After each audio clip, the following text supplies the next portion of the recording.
Alright, so that truck took forever. I don't remember exactly where I was here, but yeah, so you're going to pull those two halves off, you're going to pull this screw out, and then you're going to go ahead and have to know the secret to getting this lock out. And the secret is that there is a detent. Now, we've talked about these other profile cylinders like this one having the detent in the front and having to use a pick or a dental tool to release that to get it to let that lobe go into the cylinder profile here to allow that to come out. Well, this one has a similar system, only you can't see it from the outside and there's nothing on the inside. So basically, all you're gonna see is this, and this is the same exact setup as we have before, where there's that check pin in there. It's just going to not be in a typical place. The other thing is you're not gonna be able to get this to go, even though I'm pulling it and retaining that detent right here, it's not gonna allow me to move this lobe from the inside with this square piece. You're actually going to have the key. So I don't know why they made this so difficult. So if you don't have a key for this, number one, this is gonna be, you know, it's a fairly difficult lock to pick, depending on your skill level, and to not expect to have to pick it to be able to get it out is, you know, you're not going to be able to just drill this out and then pop a new cylinder in. I guarantee you're not going to have anything like this on your truck. So make sure that you know whether or not we have the key.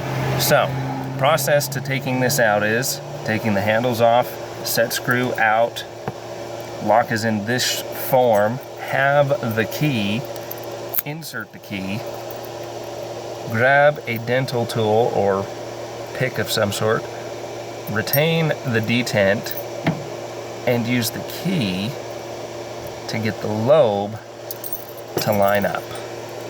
So I hope that all makes sense. You're going to be retaining the detent, and you're going to have the key to operate the lobe to go in line. And make sure, double, triple check that this set screw is out, and then the cylinder will come out of the housing, and you can then bring it out here and rekey it. I guess I'll go ahead and do that while I'm here. And then as soon as you take the key out, it's going to reset this. So you have to have the keys on these, or you have to pick it. Those are the only options. So let's see here. We'll use, we don't need the key really. Got a little teeny tiny Allen head screwdriver or screw here.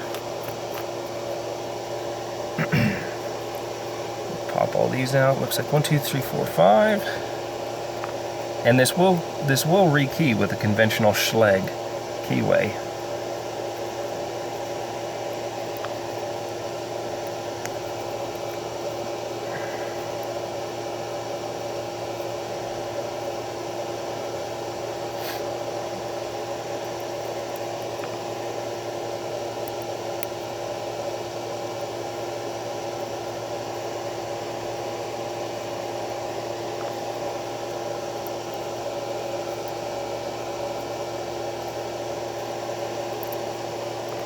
Alrighty, now that we got all those out, I'll tip the camera up so we can kind of see what we got going on here. Maybe.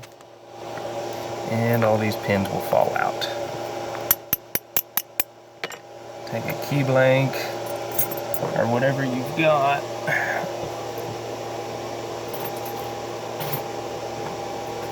Run it down in here. Like so. And then my last little trick that I like to do, if it's really gummed up and things are really not coming out, hose it down with some brake clean and then use a little canned air or compressed air. And that should get everything to fall out of the cylinder. Once everything is out of the cylinder, we take our new keys. Bring that up a little bit here. And the way I like to rekey these, because sometimes they can have they may require a different size than what the key actually calls for, is I will drop one pin in. Yeah, you can see that they're serrated bottom pins and serrated top pins. I don't know if that camera's going to pick that up or not, but they are. Yep, serrated bottom pins and spool barrel top pins. So that's going to be an ugly pick. And if your picking skills are not top level, this is going to be a nasty lock for you. It's going to ruin your day if you don't have a key. So let's see here. One, and then where's the top pin? Big barrel spool right here. I don't know if that will come up or not. Maybe. Probably not. All right, we're gonna put that in. Spring and cap screw.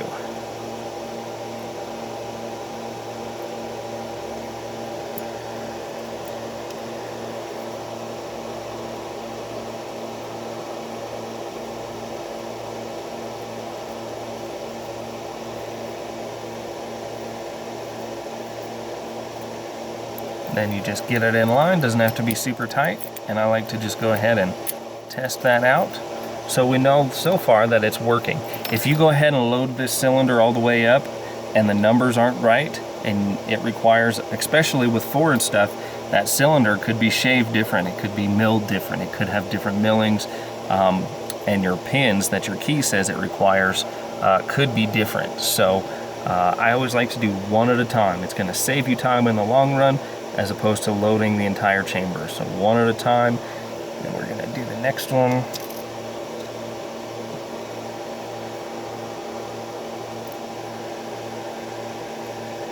And the top in here.